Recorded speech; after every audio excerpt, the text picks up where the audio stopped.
na tayo. Sabay na tayo. Umuwi na tayo. Walang twist. Hulog! Good morning, ma'am. Good morning, ma'am. Good morning, ma'am. Ma'am, Halika, tuloy kayo. may sasabihin nung sana kami sa inyo. Si Leonardo may sasabihin. Halika. Umupo muna kayo sa harap ko para magkaintindihan tayo. Anong problema? May sasabihin nung si Scheider eh. Sige, kayo na magsabi. Ba't kayo nagtuturoan? Ano ba yun? Ma'am, ako na lang. Ma'am, we would like to report a case of immorality. Oo nga, ma'am. Immorality? Oo. Yes, ma'am. Yes, ma'am. Sigurado po kayo sa sinasabi nyo.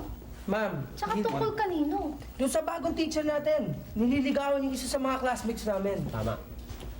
Meron ba kayong ebidensya niyan? Alam nyo, that's a very grave matter, ha? Nag-accuse kayo ng Grave immorality, baka wala kayong mapakitang pruweba. Ma'am, wala nga kaming evidence, ma'am eh. Oo nga, ma'am. Oh, Yung nga problema, ma'am. anong gagawin ko? You know, if you can produce proof, then I will attend to your case. Kasi, Ma'am, anong malay ko? proof? Oo, ebidensya. Proof. Ebidensya? Aba, anong malay ko kung gusto nyo lang siraan yung si Mr. Casanova dahil gusto nyo matanggal siya dito. Hindi naman Dahil ho, alam kong terror yon. Ma'am, hindi naman to gawa-gawaan lang eh. Hindi fake.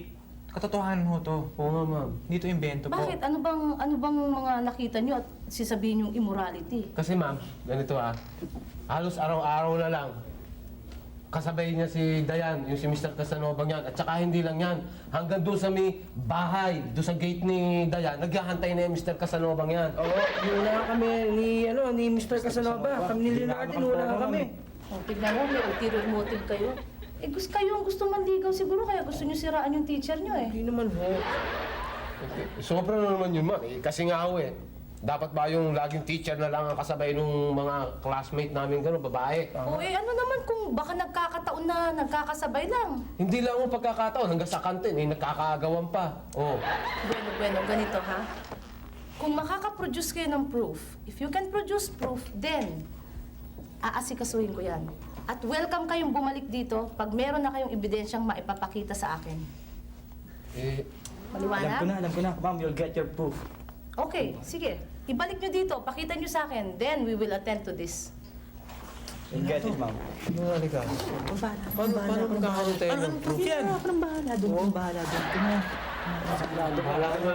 Okay, bye. Sige. Sigurado ako sa proof, ma'am. Bukas bigyan ka namin kayo ng proof, ha? O sige, saka ko. Sige. Saka natin pag-usapan yan. Ma'am.